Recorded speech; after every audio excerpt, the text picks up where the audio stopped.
Kotak Tinder. Dahulu kala hiduplah seorang prajurit. Dia adalah pria muda yang menawan. Suatu hari, dia kembali ke rumahnya dari perang. Bersyukur dia masih hidup. Kiri, kanan, kiri, kanan, kiri, kanan. Dia melanjutkan langkahnya dengan pedang di sisinya. Lalu tiba-tiba ada di jalan dia melihat seorang penyihir yang mengerikan. Selamat malam, prajurit. Pedang yang bagus dan ransel besar yang kau miliki. Selamat malam. Kau baik sekali, penyihir tua. Bibir penyihir itu bergetar dan bibir prajurit menggigil. Dia sangat tidak tersentuh oleh sifatnya yang mengerikan. Kau benar-benar seorang prajurit dengan tas dan juga pedangmu. Beberapa orang bahkan mungkin salah mengira kau sebagai pangeran. Katakan, apakah kau ingin memiliki uang sebanyak yang kau inginkan? Iya, tapi bagaimana? Penyihir itu sadar dan dia tumbuh terpesona. Dia tidak menyadari dia seharusnya khawatir. Dia menunjuk ke sebuah pohon di ujung hutan dan menyuruhnya untuk melihat. Bisakah kau melihat pohon besar itu? Di dalamnya itu kosong, dan di lubang di bagian atas kau bisa meluncur segera, dan ketika kau berhenti...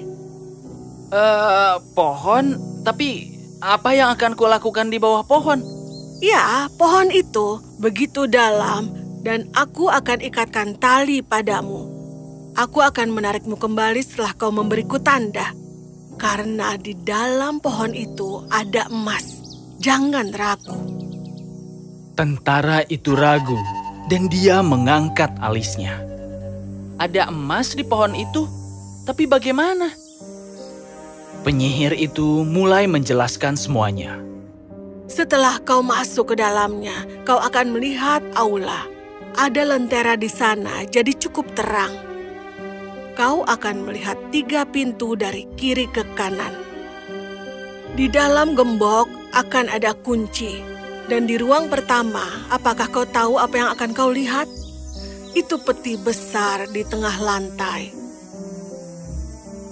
Tapi waspadalah terhadap anjing yang berdiri di pintu itu. Anjing katamu? Prajurit itu sekarang penasaran. Anjing itu memiliki mata yang sangat lebar. Tapi lakukan, jangan khawatir, aku punya kejutan. Sang penyihir mengambil celemek berwarna biru. Ini akan melindungimu. Dia berkata sambil tersenyum. Letakkan anjing itu di atas ini dan dia akan sibuk sebentar. Sekarang si penyihir terus menjelaskan alur ceritanya. Bagaimana ada koin tembaga dan perak dan semuanya.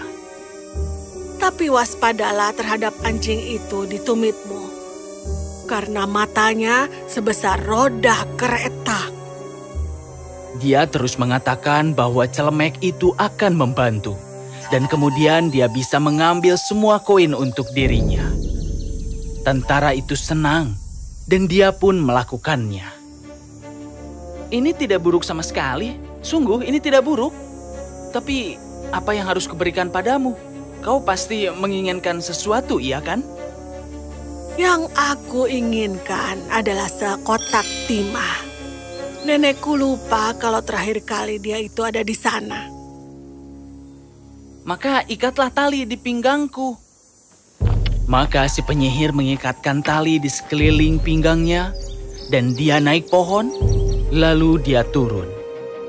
Dia meluncur ke bawah, dan tiba di sebuah ruangan, di mana ada lentera di setiap dindingnya. Tentara itu berjalan untuk melakukan yang terbaik, dan ada anjingnya berdiri di atas peti. Kau terlihat seperti anjing yang baik. Tentara itu mengangkat anjing dan menempatkannya untuk tidur siang. Dia disimpan di celemek dan tidak membuat suara. Itu mudah. Tentara itu melihat sekeliling. Saat dia mengumpulkan koin ke dalam tasnya, dia pergi ke kamar lain untuk menyenangkan wanita tua. Seperti yang dia bilang, katanya ada anjing dengan mata yang besar. Matanya begitu besar mengejutkan prajurit itu. Dia mengambil anjing itu dan meletakkannya di celemek.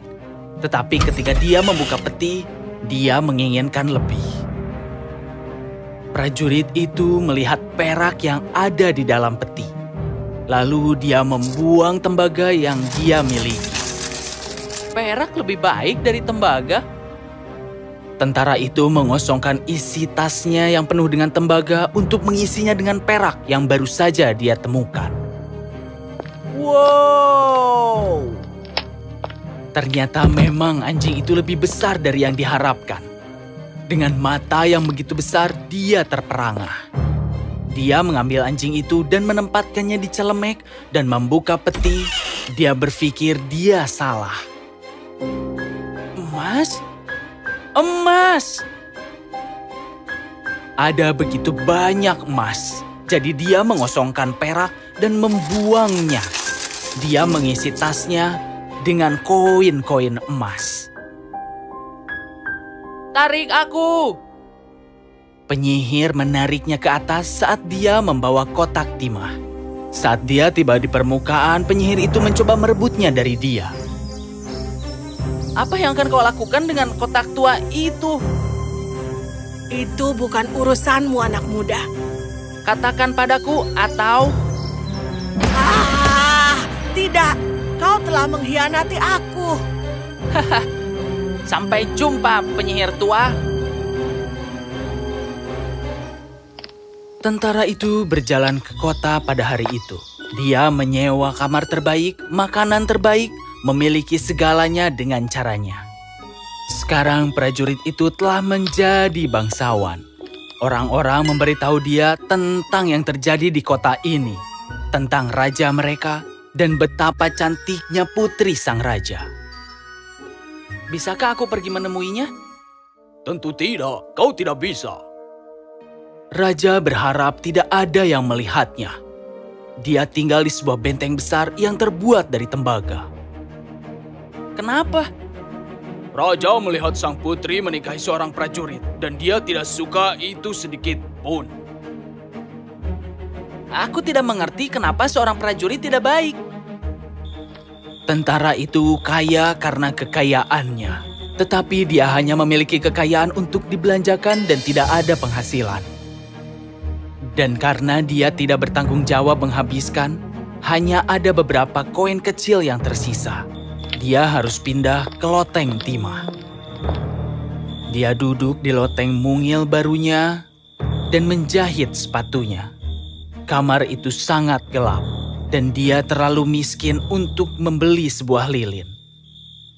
Aku tidak bisa bertahan dengan situasi ini.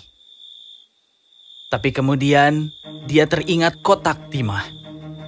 Dia melihat tunggul kayu sangat kecil dan tipis. Itu bisa membuat cahaya, dan aku bisa bertahan malam ini. Jadi dia membuka kotak itu dan mencoba menyalakan api. Saat dia melakukannya, seekor anjing tiba. Anjing yang berdiri mencari perhatian. Apa yang diperintahkan tuanku? Dia menawarkan sesuatu.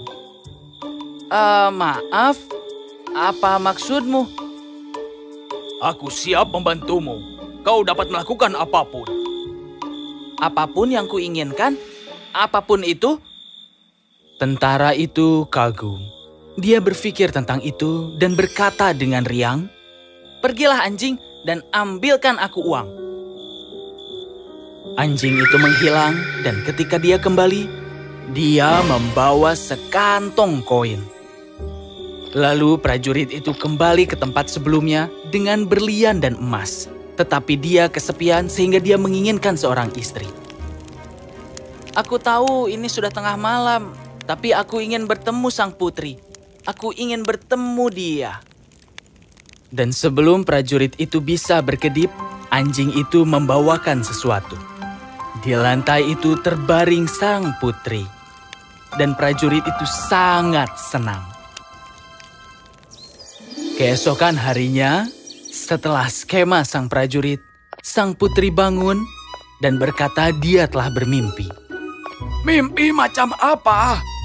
Ada seekor anjing dan seorang prajurit. Itu yang kulihat. Dan sementara aku tidur, dia menciumku. Itu hanya mimpi dan tidak ada lebihnya. Raja mengerutkan alisnya dengan khawatir. Dia kemudian menyuruh seorang wanita pembantu untuk menjaga anaknya untuk melihat apakah itu mimpi atau tipuan. Prajurit itu ingin sekali melihatnya, jadi dia menyuruh anjingnya untuk membawa sang putri. Anjing itu membawa sang putri dengan sekejap mata, tapi dia tidak tahu pelayan itu seorang mata-mata. Dia memakai sepatu bootnya dan mengejarnya turun, dan mengikutinya ke sebuah rumah di kota. Sekarang aku tahu ini bukan hanya mimpi. Aku akan melakukan apa yang aku bisa untuk menjaga dia dari tipuan mereka. Aku akan menggambar garis silang kapur di pintu mereka. Setelah melakukan itu, sang pelayan pun pergi, dan kita tahu untuk apa. Dan ketika anjing melihat rencananya yang pintar, anjing itu menggambar silang di setiap rumah. Itu rencananya. Pagi hari berikutnya, raja dan ratu, wanita tua yang menunggu, dan semua petugas datang untuk melihat di mana sang putri berada. Hanya itu? Apa dia di sana? Di penginapan? Tidak, itu di sana suamiku sayang. Ada begitu banyak garis silang di setiap rumah. Itu membingungkan semua prajurit dan penjaga. Mereka semua mulai berdebat. Tapi ratu itu pintar. Dia telah menyimpan sekantung gandum di punggung putrinya. Gandum-gandum itu jatuh dan mengungkapkan di mana sang putri berada. Itu dia. Ratu menunjuk ke jejak gandum dan para penjaga masuk ke dalam. Di sana mereka menangkap seorang pria yang berusaha bersembunyi. Untuk kejahatannya itu dia dijatuhi hukuman mati. Namun sebelum itu, dia minta keinginan terakhirnya. Adalah sebuah kebiasaan untuk membiarkan seseorang memiliki keinginan terakhirnya. Aku menginginkan sebuah api unggun. Raja tidak akan menyangkal keinginannya, dan prajurit itu mengambil kotak tinder dan menyalakan api. Anjing itu muncul, di sana dia berdiri, sang prajurit tersenyum karena tahu anjing itu akan datang. Aku tahu kau akan datang. Itu memang benar bahwa anjing adalah sahabat manusia. Dan anjing itu menggonggong di depan dewan dan mereka semua melarikan diri. Raja dan ratu mencoba lari, tetapi anjing itu berdiri di jalan mereka. Kau adalah seorang penyihir jahat. Apa anjing apa ini? Yang mulia, tolong dengarkan aku. Aku bukan orang jahat. Aku hanya mencintai putrimu. Aku akui aku menggunakan kotak tinder untuk menemui sang putri. Tidak akan aku sakiti. Kotak tinder? Iya, Yang Mulia. Seorang penyihir tua menginginkannya, tapi aku pikir dia bisa menggunakannya untuk sesuatu yang salah. Aku mengalahkannya dan mengambil kotak tinder untuk diriku sendiri. Apakah kau berjanji untuk membuat putriku bahagia tanpa bantuan kotak tindermu? Raja dan ratu melihat cinta sejati di matanya. Sang putri tersenyum karena dia pikir pria itu cukup gagah. Dia terkesan dengan keberaniannya. Apakah kau berjanji untuk membuat putriku bahagia tanpa bantuan kotak tindermu? Aku akan menjadi kontak tindernya. Aku akan bekerja keras dan memenuhi setiap keinginannya. Aku akan menghancurkan kotak tinder ini dengan segera. Dan dengan demikian, prajurit itu menjadi penguasa dan hidup dengan kehidupan yang baik dengan istrinya dan anjing-anjing ajaib.